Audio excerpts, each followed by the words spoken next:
live, guys. Sad, isn't it? I would now entertain a motion to reconvene in open session, moved by Tony, second by Sandy. All those in favor? Thank you. We acknowledge the land on which we gather today is a traditional territory of the Haudenosaunee, Gananoque, and Chinootan people. We acknowledge the enduring presence of the indigenous people with whom we share this land today, and their contributions to the community. We offer this acknowledgement as an act of reconciliation and non-indigenous.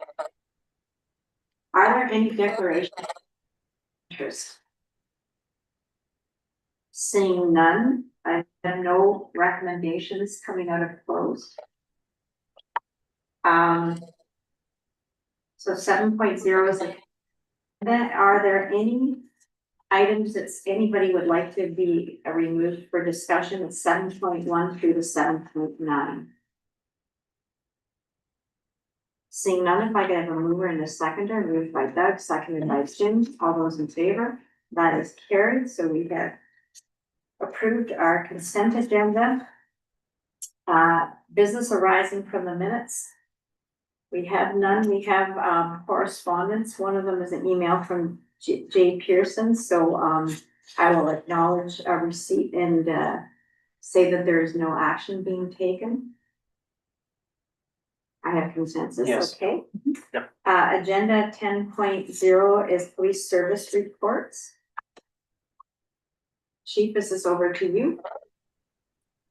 Good morning, Chair Redmond, members of the board. Happy September. Very pleased to provide several supports here today. The first one will be a report that's really presented in tandem. This is our quarterly use of force statistics report. So I'll be welcoming Inspector Eddie Lewis from our professional standards, professional development and organizational development division, and also joined by Dr. Hassan Siddiqui. So over to you, Eddie. Thank you. Good morning. Thank you, Chief. Good morning, Chairman Redmond, members of the board. The report that we're going to cover today speaks to data from the use of force reports from April 1st up until June 30th. And Hassan is going to be the magician behind the board there. So thank you for that. In this presentation, we'll discuss reportable incidents from our use of force reports.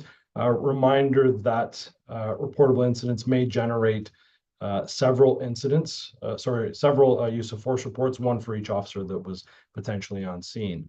And then as you can see there, each use of force report does go through several layers of scrutiny, including by the platoon staff sergeant, the leader in charge of the division, and then again by the training branch. Next slide, please. Thank you. In summary, there were 84,281 police occurrences this quarter that resulted in just over 4,000 arrests, 4,079 you'll see on the right of your screen there. Use of force reports incident have decreased from 114 down to 92, and the number of modernized use of force reports also decreased from 168 down to 124. I think it's important to recognize that, consistent with the past, we see that police interactions involving force has stayed the same at 0.1%. To the next slide, thank you. The graph that you see in front of you depicts the number of use of force reportable incidents separated by incident type. Again, consistent with what we've seen in the past, including with Q1, the most common type of incident where use of force incidents are represented are with weapons calls. Next slide. Thank you.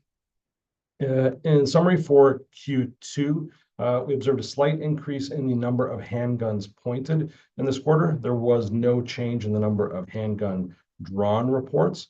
There was also a decrease in the number of incidents where a rifle was drawn, and a slight increase in the number of incidents where a rifle was pointed. Move to the next one. Specific to CEW use, overall, we observed a decrease in the number of incidents where a CEW was used. This decrease was especially notable when comparing incidents where CEW was pointed between Q1 and Q2. And the last slide before I turn it over to Hassan, with this slide specifically, starting in this quarter, we are reporting on our injury statistics to align now with the Ministry of Solicitor General's modernized use of force reports. In the past, you recall that we report on injuries that were major or minor. Now injury information reflects the treatment of the subject or the officer to the best of the reporting officer's knowledge at the time that the report was completed. Overall, in this quarter, there were 2 subject injuries, one where the subject received first aid and a second where they received attention at a medical facility. And I think, Hassan, we'll turn it over to you now. Thank you. Thank you, Inspector Lewis. Thank you, Deputy Chief, Chair Redmond, and members of the board for the opportunity to present to you today. So in Q1, there were 21 perceived Black individuals in use of force reports. This corresponds to 26% of all individuals. There were 3 perceived Middle Eastern individuals in use of force incidents.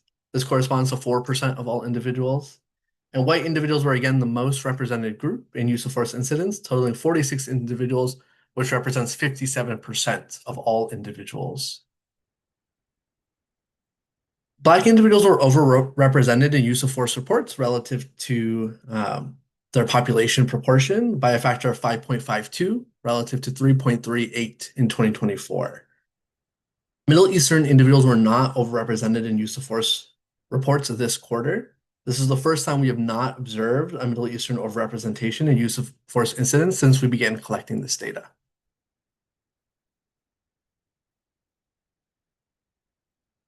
There's no evidence of racial disparity in use of force reports. The highest benchmark value was for Black individuals at 0.46, which is a number far below the threshold for evidence of racial disparity, which is at 1.5. Thank you so much, and if you have any questions, we'd be happy to take them. So colleagues, this is for information. Are there any questions? Thank you very much. This continues to be a very informative, regular report. Hassan, you're going to tell us about intelligent notes Q2. Oh, sorry, my apologies. I should have put my hand up earlier. One of the charts showing the incidents with Black individuals and it showed resident population was very low. So am I assuming that what's happening is we're seeing that particular population coming in from outside the region? Is that how I understand this? who can answer that? Through you, Chief, I'm happy to answer. So the gray bar representing the resident population reflects the 2021 census data. So what we'll do as recommended by the Ontario Data Standards is we'll compare the percent representation of each race group within use of force incidents to their population percentage as indicated by the 2021 census. So we just see that with respect to that comparison, we see some overrepresentation of Black individuals in use of force reports. No, I appreciate it. Thank you. Sandy. Thank you. But Doug makes an interesting observation. Should we be concerned or should we be reporting on where they're resident if we're comparing it to our resident population? So this is a really good question. And in some reports, we do look at individuals within the region versus outside of the region. So for example, when we look at intelligence notes in the intelligence notes report, we do compare the data looking at the number of individuals who are coming from outside of the region, because typically in those cases, we do collect that information. In the modernized use of force report that is provided by the Minister of the Solicitor General, there is no field to collect address data. So we cannot specifically look at individuals inside versus outside of the region because this is not collected on the form that we are provided.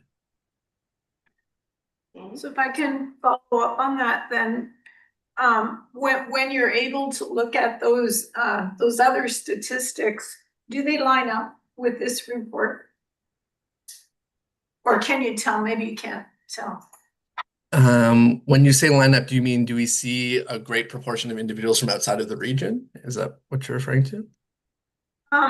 So are we getting more Black people coming in from outside the region that are committing crimes or being arrested or this is use of force, I think, so. Yeah. So where we collect that data, like in the intelligence notes annual report, we did see that there was a certain proportion of individuals, of Black individuals from outside of the region. However, that was not enough to erase the disproportion that we observed. So there are individuals coming from outside the region, no doubt, but it's not so overwhelming, at least in the data that we're collecting with respect to intelligence notes. Thanks, that's helpful. Thank you for that. So I see no further questions, so we're gonna go on to intelligence notes Q2. Hassan, I think it's over to you. I don't know, Chief, if you want to make opening remarks. Thanks very much. And we do like to present these reports sort of back to back just to show our commitment to the race and identity-based data collection strategy. I'll remind the board and the public that we believe we stand alone with providing this intelligence notes report. It's not commonplace across the province and really gives a window into the citizen-generated and the proactive work that our members are doing in the public and addressing issues of crime and crime prevention. So also joining Hassan is Dr. Mandy Williams, and I believe they'll be tackling this together. So over to you, Hassan. Thank you.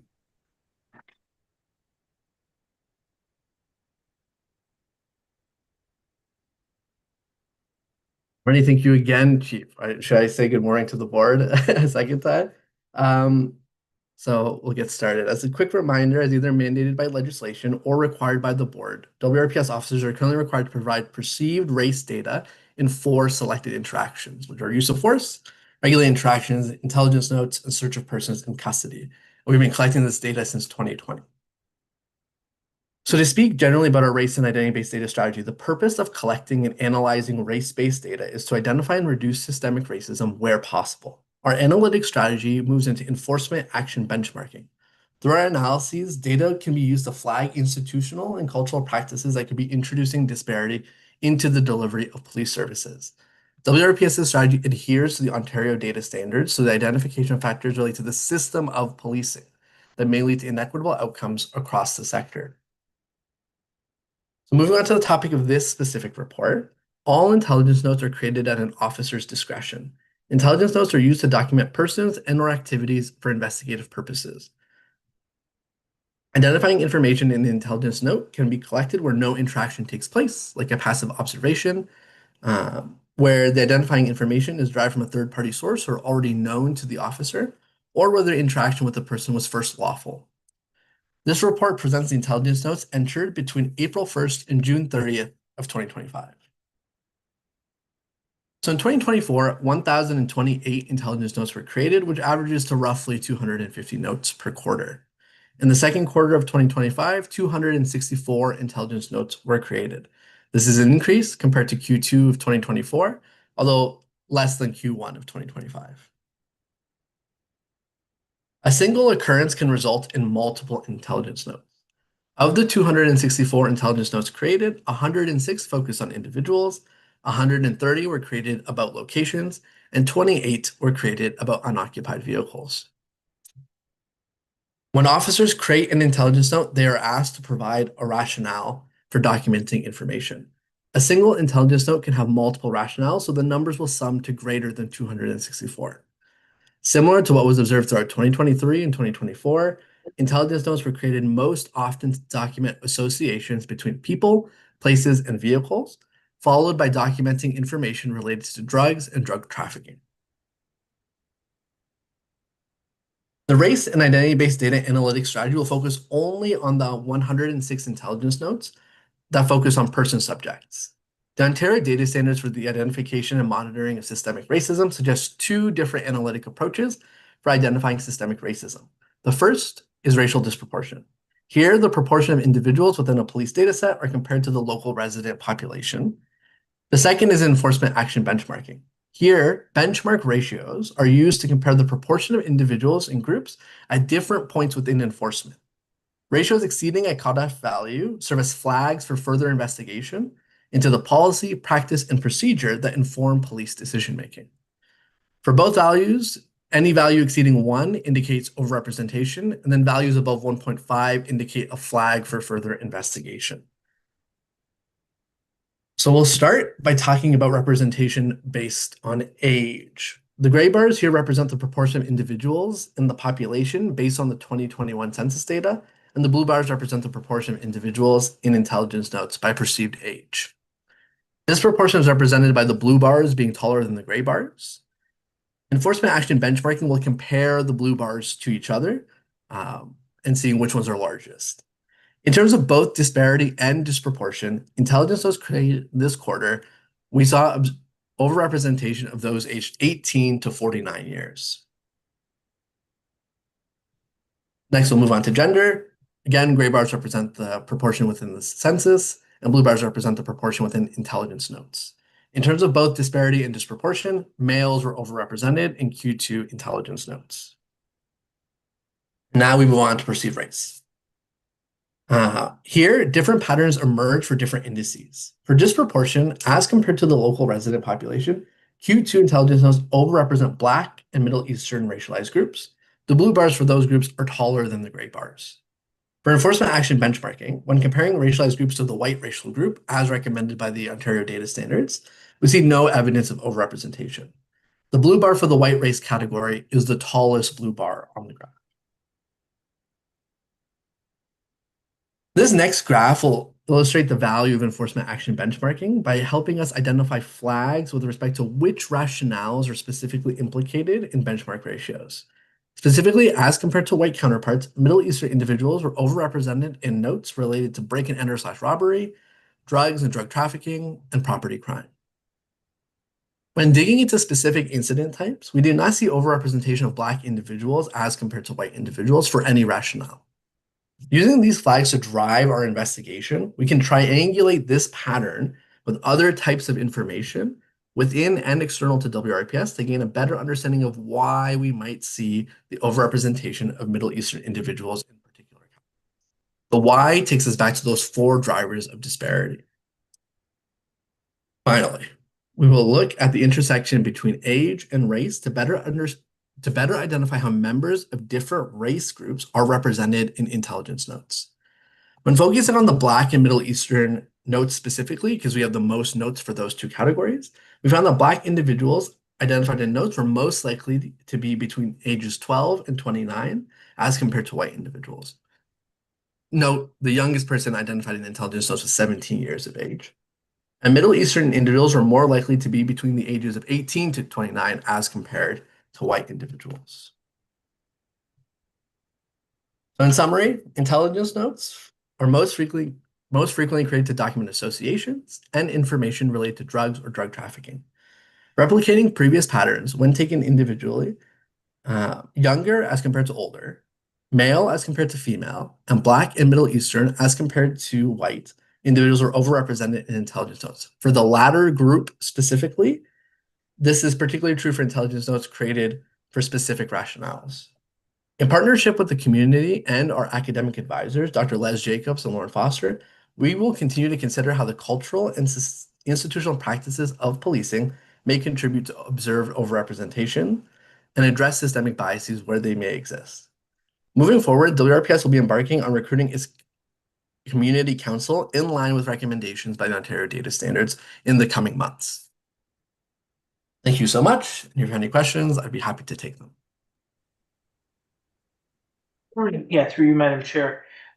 Great presentation. One question is there any material impact by using a lagging census number, using your 2021 census numbers? When we look at population growth and different demographics of growth, do you think there will be material change, or is it insignificant at this point in time? Definitely there is an impact on using the 2021 census. It is the best option we have available. So it is the option that we choose to go with respect to having the most accurate racial proportion data available for our population. There is always discussion at the Ontario Association of Chiefs of Police level at what better benchmarks we could be using with respect to race-based data. However, the census continues to represent the best option we have, and so it's what we choose to use. Karen. Thanks again for the report. Just on the last slide where it talks about future directions. Will we see at some future meeting maybe a high-level report on what the concerning trends may have been and the possible solutions that the community council may be able to develop? Absolutely. We're really excited about the community council and its recruitment. Also, I should have asked, is it through you, Chief? Sorry, I get so excited. No, but we're very excited to eventually introduce the community council to the board.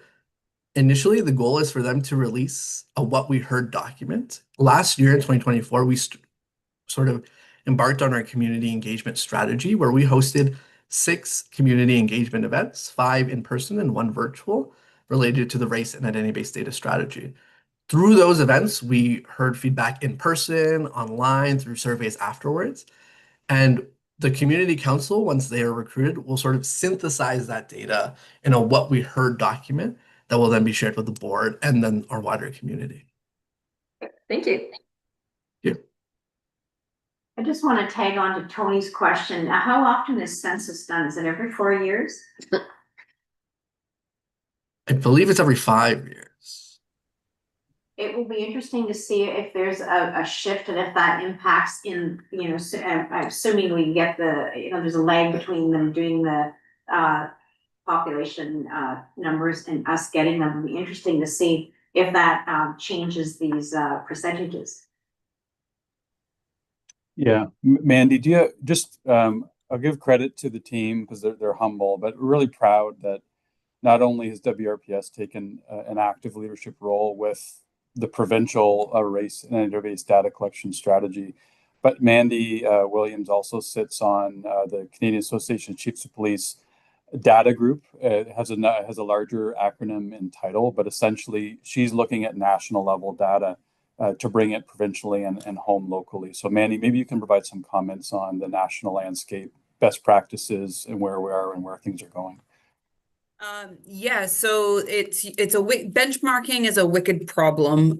It's something that at a national level we grapple with when we talk about police data in general, but specifically when we talk about racialized identity data. There's been some work through StatsCan to kind of address the problem of racial representation within crime statistics, and so they're turning on a channel of work on this. So yes, what you're saying today really echoes what as a sector we know to be true. Like, how do we capture who is in a police interaction for the monitoring and ultimately identifying solutions to this concerning trend? Because we're all concerned with this overrepresentation in particular groups, and we'd like to, address that where possible with what's within police control and also what's with external to police control. So those 4 drivers are really important for benchmarking, or not benchmark, for having these types of really important conversations.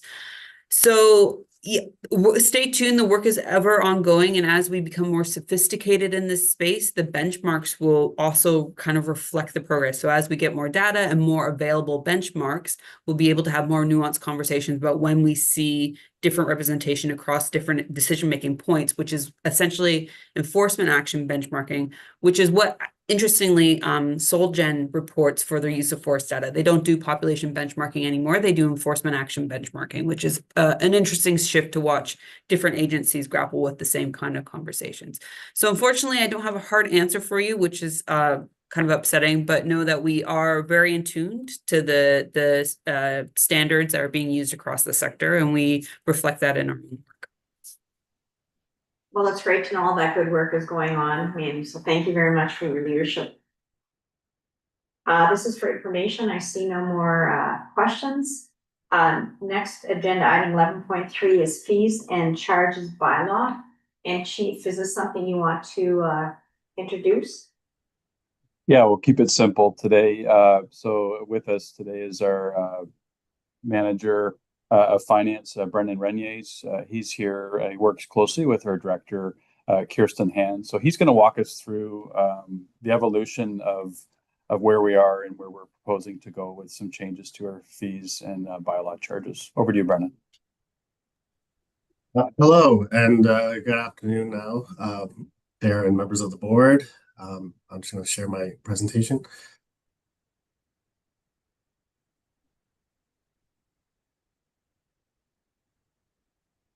Okay, so I'm presenting today on the fees and charges bylaw review that was completed this year. So the police board is authorized to charge what it costs to provide certain services and products, administrative services and products to the public. The fees and charges bylaw establishes what services and what products we will charge for, and the rate what that we will charge as listed in Schedule A of the bylaw.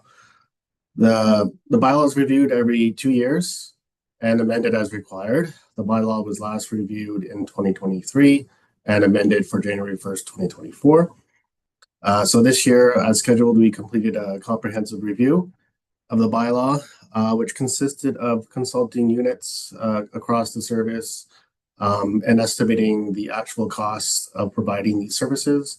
And we also did an environmental scan of comparable police services to get a gauge on what they are charging for these services.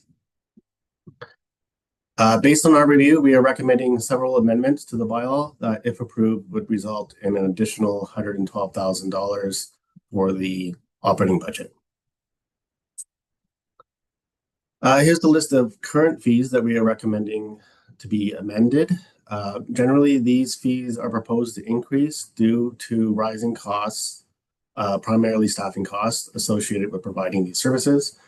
In some cases, our full cost surpasses the fees, and in those cases, the fees are set to align with comparable police services. The full constructionist data increased to 4,550. This is related to traffic accidents, and this is one where our actual costs surpass the fee, even with the proposed increase, but it is in alignment with other police services. There's a significant increase in fees for copies of videos, particularly around body-worn and in-car video. There's been a significant increase in these requests with the expansion of body-worn video and in-car video, and substantial processing time for those videos. The paid duty administrative fee for Tier 2 organizations, which are commercial and for-profit events, is increasing from 35% to 40%. And we're also recommending a new Tier 3 for correctional facilities at 60%. And that is representing the increased administrative coordination required to provide that paid duty to those organizations. I'll note that the paid duty admin fee for Tier 1 organizations, which are community-based or not-for-profit, is remaining at 20%.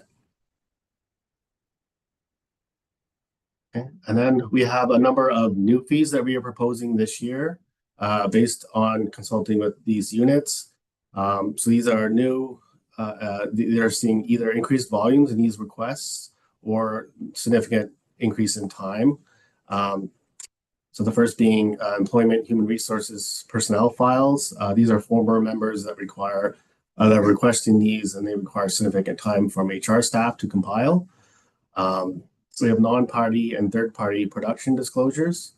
They're typically requests from outside legal or insurance companies and require significant time from our legal department to compile. And then we have new record checks required to comply with the Child, Youth, and Family Services Act. And to reflect modern practices, we're also proposing to start charging for encrypted USB devices that we use for digital file disclosures. Also note that as a result of the review, we modernized several titles in the appendix, particularly in the copy section, to reflect modern practices, as we do not provide a lot of physical copies anymore. We're primarily digital. So the recommendation is that the board approve this amended bylaw to be effective January 1st, 2026, to be in alignment with the new budget cycle. Thank you, and I'm open for questions. So this is, we are looking for a motion here, but we have a question. I'll go to Sandy. Report. My question is on fees for, sorry, I wrote down policy check for volunteers. That's the wrong word. Security or? Circuit check. Yeah. We eliminated those fees a number of years ago, I believe. So what's changed that that we feel we should be charging? And I think of it in terms of volunteers, you know, community members that donate their time for coaching or other events.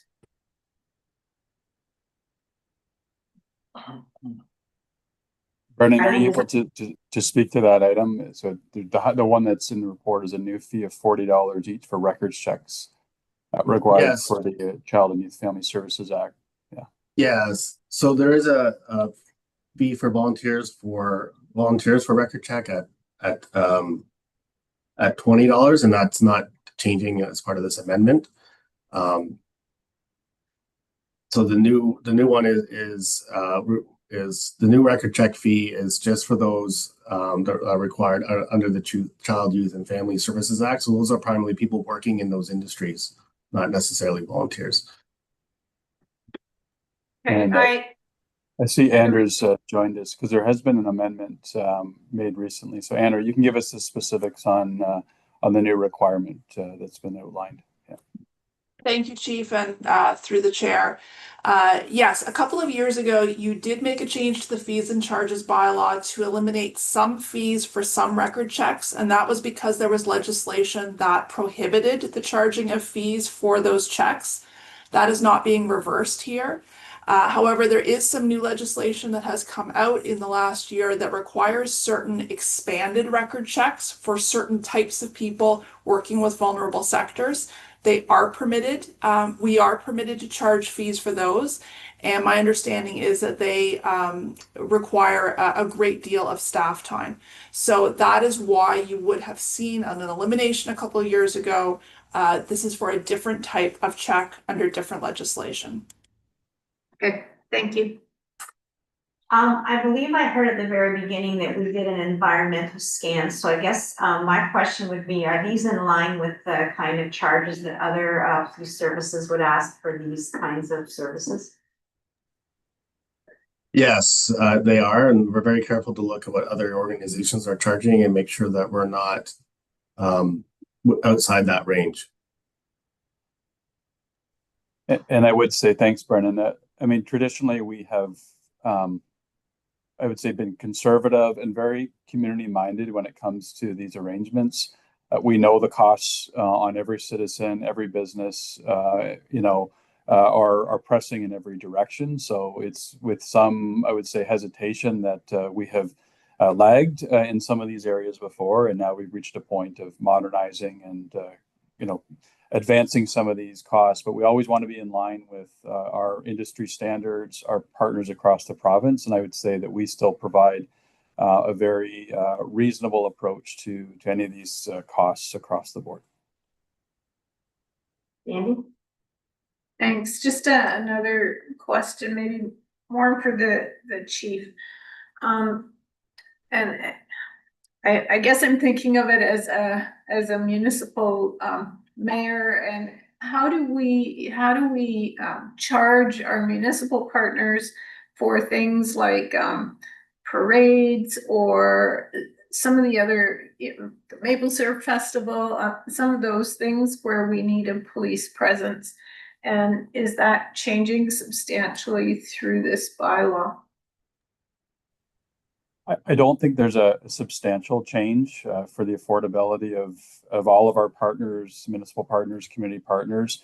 There has been an evolution over time of the extent of core police service delivery and then our ability to staff those events.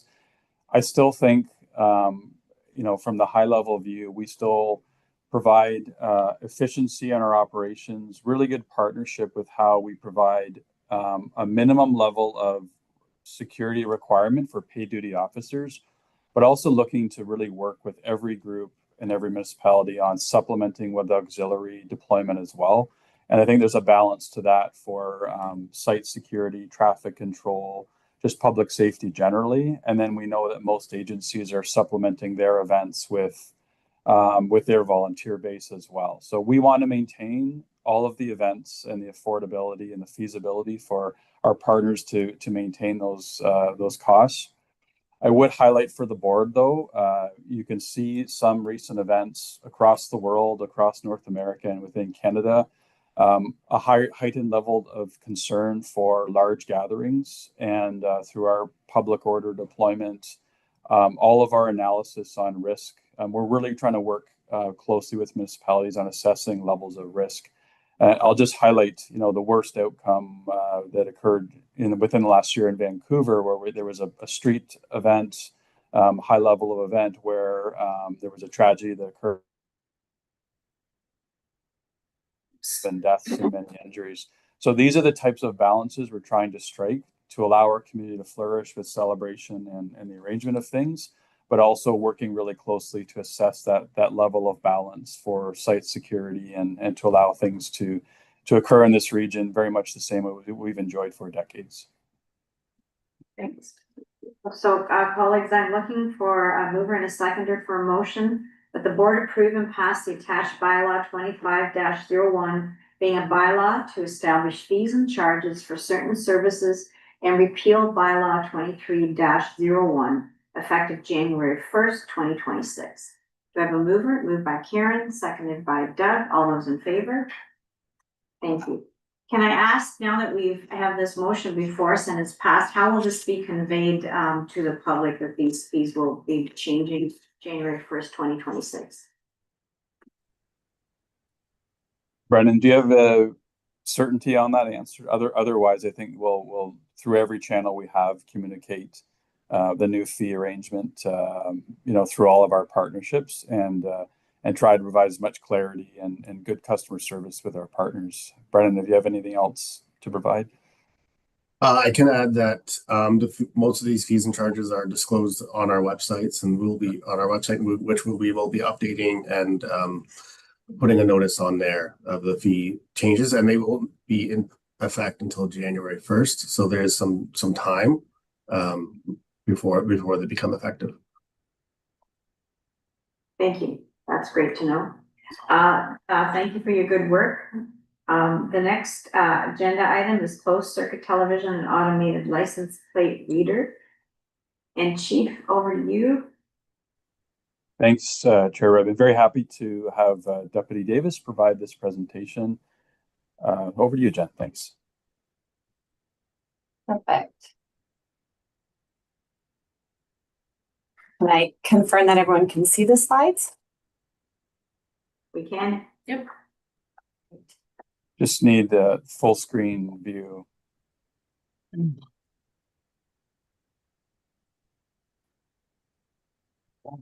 It's at the end. There we go. Okay, well, I'm happy to be presenting to you today on really bringing forward the work we've been doing around our closed circuit television and automated license plate reader enhancement project. So you may ask why, CCTV and expansion to ALPR. What I can say is that we have seen increases in the use of closed circuit television systems locally. We've seen it globally. We've seen it especially in the UK, Australia, across Canada. We're seeing it also expanding. And this really allowed us to start looking at CCTV as an option here as well. In 2020, the Ministry of the Attorney General put forward options for available grant funding for CCTV programs for police services. And over those last 4.5 years, we've seen numerous services that have taken advantage of that funding opportunity and have implemented CCTV programs and advanced ALPR programs in their jurisdictions, including York Regional Police, Toronto Police Service, Guelph Police Service, Chatham-Kent, and many others. It was also during this period of time, though, that locally here in Waterloo, we were launching our in-car camera and body-worn video program. So now that that has been fully implemented and rolled out across the organization, it's really allowed us to now focus on CCTV as another investigative tool for our use in Waterloo region.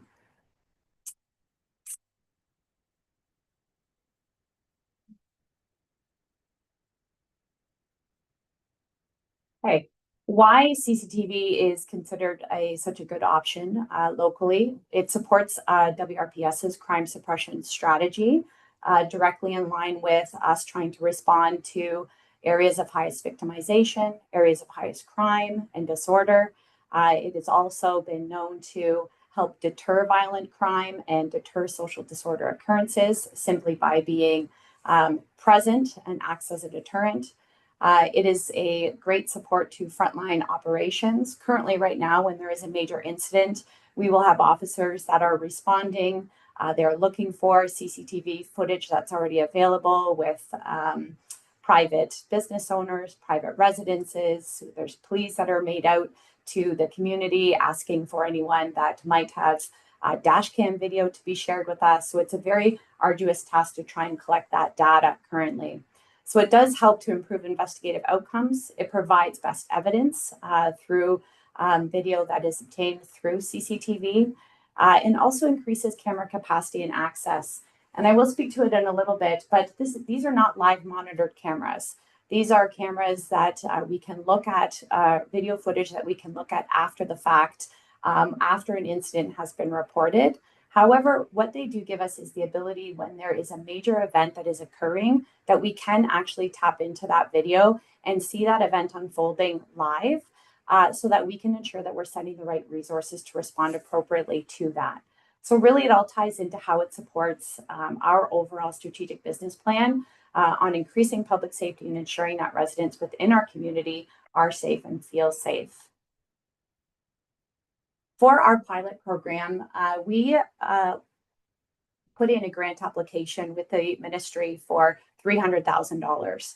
We learned earlier this year that we were granted $100,000 of that, and we matched that $100,000 as well with $100,000 of our budget that had been set aside for that. We used a very evidence-based and data-driven approach to how we decided where our cameras would be placed. By doing that, our crime analysts conducted a 3-year historical review of information, including our uniform crime reporting data, our citizen-generated calls for service data, areas of increased crime and disorder incidents, and we included ingress and egress routes there. So we've had patterns of behavior like the robberies that we've seen here, where we know that vehicles are leaving our jurisdiction or leaving the region on Highway 7, etc. We've also included concerns identified by community. And lastly, we've included service-specific considerations. So with our crime suppression initiative, we are focusing on some of our highest victimization crimes, including firearms violations, break-and-enters, and robbery violations. We also looked at that data to help determine the key locations across the region. And based on that information and based on available funding, we were able to work with our solution provider to identify the top 10 locations where we wanted to pilot our first phase of this program with a total of 52 different cameras. And why that's 52 different cameras and ALPR systems, move to the next slide, is because that's really a combination of multiple camera types. So we have 3 main camera types, which are the pan tilt zoom cameras, the bullet style cameras, and multi-sensor cameras. So they each have a different function, and you may have multiple cameras at one location that is completing a different function. Our pan tilt zoom cameras will be deployed in areas identified with higher pedestrian traffic. And what that means is, so let's say it's our uptown Waterloo area or our downtown business areas in Kitchener or Cambridge. Our bullet style cameras will be used for ALPR gateways. So again, those ingress and egress routes, whether it's into a municipality, whether it's in a rural area, as I said, whether it's, traffic on the Highway 7 off ramp there, a lot of our crime or a lot of individuals from the GTA area are using the 401 as a gateway coming into our region. So being able to potentially monitor that as well. And our multi-sensor cameras will be used at intersection. We'll also have ALPR capabilities. All of these camera types are mounted on existing infrastructure, and they're all powered by low voltage power that is already being used to light those existing cameras. On this slide, you'll see a notice of what a sign would be. All of the cameras will be clearly marked that they are cameras. They will have our legal authority posted on that sign that actually has the authority under the Ontario Municipal Freedom of Information and Protection of Privacy Act. There will also be a QR code on the bottom that would direct anyone who's searching for more information, direct them to our website where that information would be provided. And on our website, it will actually state where each of the cameras is posted across our region. Nothing about this program is intended to be secretive. It is all transparent.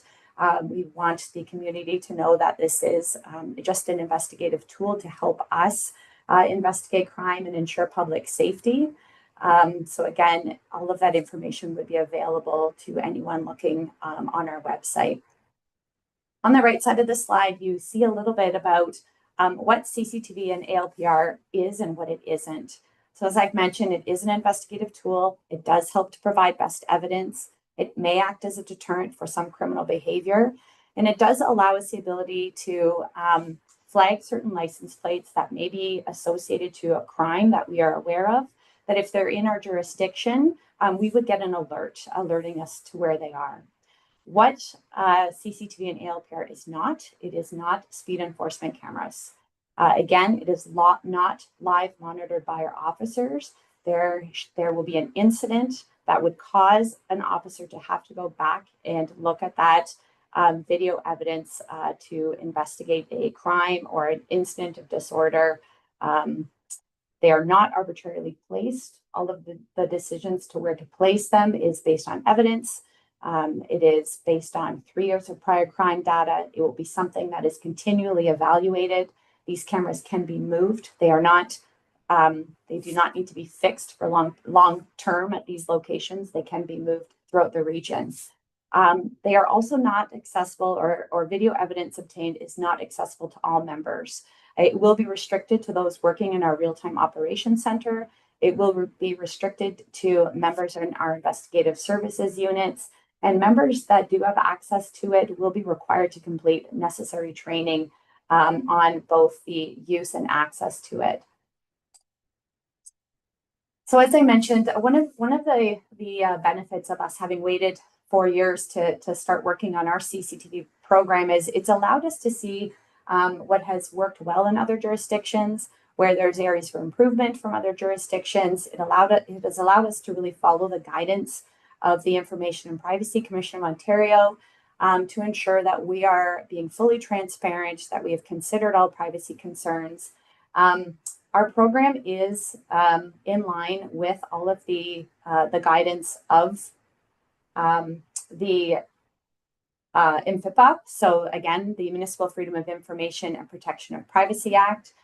We have engaged with the Information and Privacy Commissioner and shared what our proposal is with them for input as well.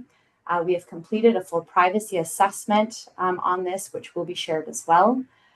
We are using a 30-day retention period for stored data.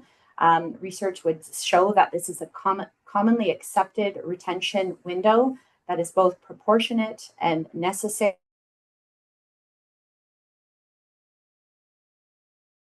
Action or activity or crime that's committed, that evidence or that video will never be viewed, and at 30 days, it will no longer be retained. We also will have a robust procedure in place that limits the number of users, as I mentioned, that are able to access it. We have encryption safeguards that are built in. We have audit trails. We have built-in privacy filters to help also mitigate any privacy risks associated as well. And all of the data is stored using an encrypted cloud-based solution that is located here in Canada. So where we're at right now on this is we are completing some MOUs right now with our various municipalities and townships. We have an information session that is planned for November the 12th for the public to learn more about this. We will be planning some information sessions with our local councils so that they are fully informed and aware of this as well. We will continue to consult with IPC as we finish our pilot and finish preparations for installation of some of our cameras, and also working with our Crown as well to ensure compliance with Crown Consult as well. And if there are any questions, I would be more than happy. I know I spoke quickly to try and get a lot of information.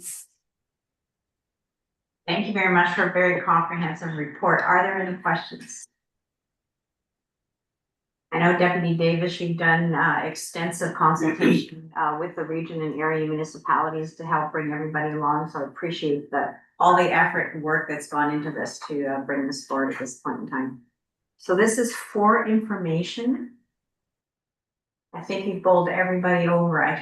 There's no questions. I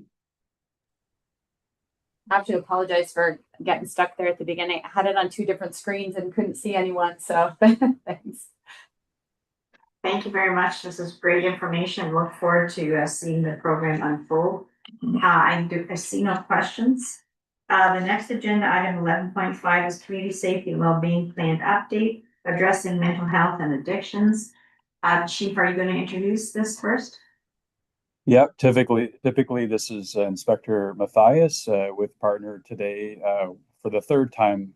Happy to welcome back Dr. Hassan Siddiqui to walk us through this presentation. Over to you, Hassan. Thank you. Just when you thought maybe you didn't have to listen to my voice any longer, I am back.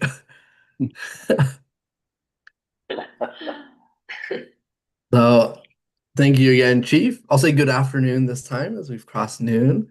Thank you for being here for my personal record, third PSB presentation in one day. Oh, I appreciate you being here for this momentous career milestone. So today I'll be speaking to you about some updates from the Addressing Mental Health and Addiction Needs Together action table. So addressing mental health and addiction needs together is one of the 4 priorities identified within our region's community safety and well-being plan. And when we look at just our own call for service data from 2019 to 2024, WRPS responded to over 27,000 drug or mental health related calls. Significantly, these calls have an impact that reverberate through systems beyond policing. As part of the Mental Health Act, WRPS officers are frequently mandated to drop individuals off at the hospital. Additionally, many individuals involved in drug and mental health related calls garner repeat contacts, resulting in greater strain on the system. As part of the Community Safety and Wellbeing Plan, partners from various grassroots and governmental organizations met to identify key questions related to addressing mental health and addiction needs. Across all the questions, 4 main themes emerged. First, what are the root causes to mental illness, trauma, and addiction? Second, who needs support, specifically what age, ethnic, racial, religious, or other groups require the most support? Third, what groups exist to support mental health and addiction, and how can they better collaborate? And finally, how do we measure progress? WRPS has started to examine our own recontact data in relation to mental health related calls for service, which includes both adults and youth. Recontact with police services helps to illuminate gaps in services and processes while providing the basis to more closely examine our current systems alignment. The systems transformation team is subdivided into multiple working groups, which are addressing these items for adults and youth from both a transformative and prevention-based lens. This includes the analysis of adverse childhood experiences and early adversity experienced by youth in our community. Currently, the system transformation team is working to examine high-frequency users of public services. Additionally, the Health IM mobile application was developed to provide an on-ground tool that records risk factors and officer observations to streamline intake for hospitals. Finally, a 2026 pilot project working on multi-sector collaboration and early intervention is currently being planned. The ideal state will be to have partners be connected in order to improve overall service delivery and the continuity of services, while preventing the continuous capacity pressures experienced by hospital emergency rooms, paramedic services, and police. Thank you so much. And if you have any questions, I'd be happy to take them.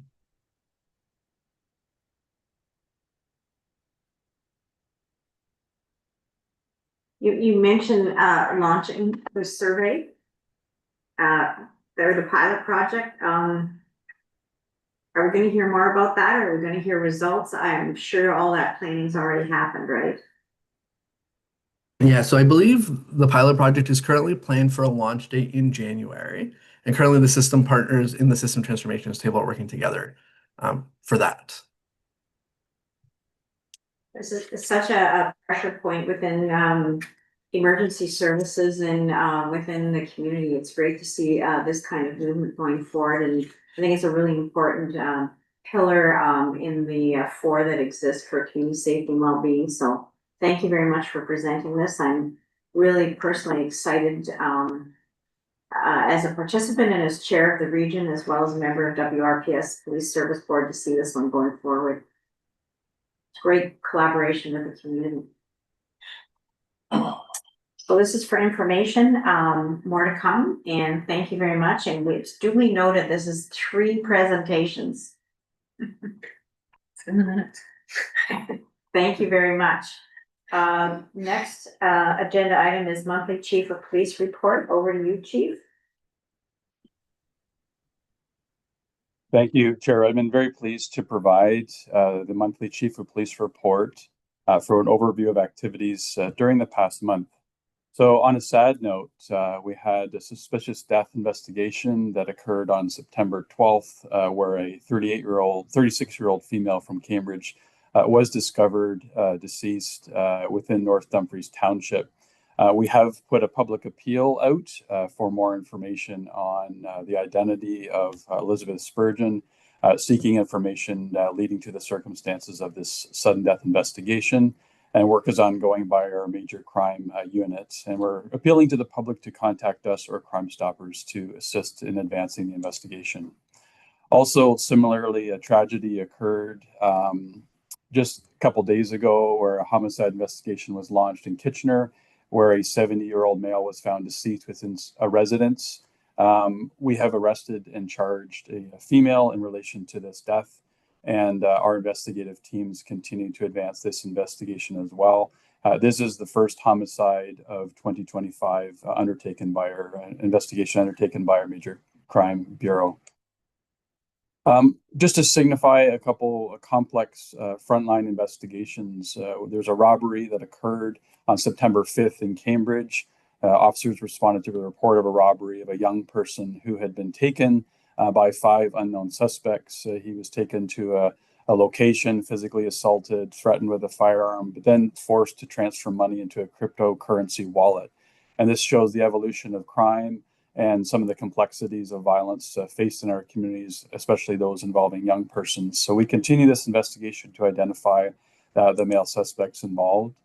Also, another concerning investigation occurred on August 30th, where we had been tracking a vehicle that had been seen throughout the region without a license plate for a couple of weeks.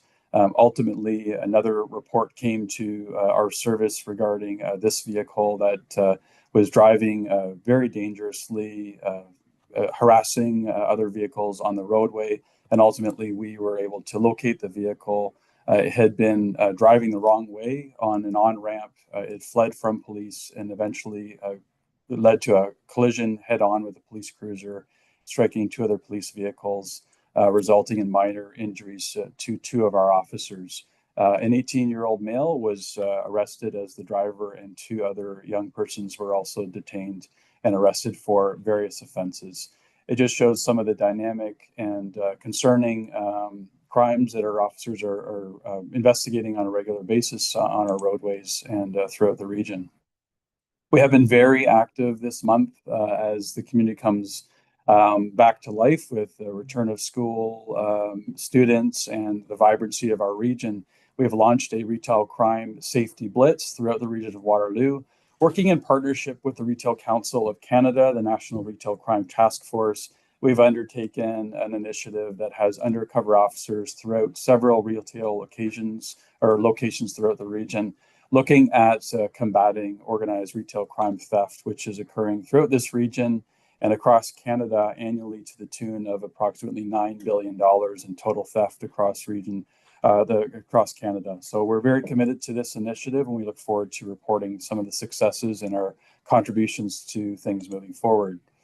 I also want to show our commitment to road safety. You can see displayed some of our traffic services unit enforcement, as well as those conducted by our frontline officers. We have been active in the RIDE program on a regular basis, just showing that on one occasion, over 250 vehicles were checked, numerous offenses and notifications and warnings issued. We've also been active with back to school road enforcement, conducting various points of visibility, enforcement, and education across the region of Waterloo, as everyone is back to the September and fall rhythms of life. Very proud to have hosted 12 youth and policing students throughout the summer months across our organization, and we are very proud to host a graduation ceremony for them at the end of August. And this is an amazing opportunity for us to connect and engage with young people and the next generation of leadership in our community. So very proud of all of our members and all of our youth involved in this program. And very, again, proud of the work of many teams to advance next generation 911 in Waterloo region. On September 4th, we successfully launched NG 911, which is a multi-stage initiative designed to modernize traditional 911 systems and advance digital technology transfer. So the public will not have noticed a lot in terms of their ability to call 911, but the total infrastructure has been transformed, and this will provide us new opportunities for faster and more efficient flow of digital transfer for the 911 system. So I want to congratulate all of the teams involved technologically and operationally to make this happen. And very proud to have also assisted other regions with this initiative planned throughout the fall. So the major achievement for Waterloo region, and very excited for the future of digital technology for 911 services moving forward. Lastly, we have been very busy in the last month with various celebrations, engagements, and opportunities to connect across the region of Waterloo. We look forward to continuing that in the busy fall months ahead. So subject to any questions, thank you very much. Appreciate it.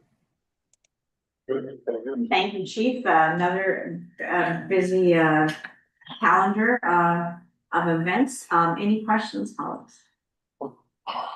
Thank you very much for that update.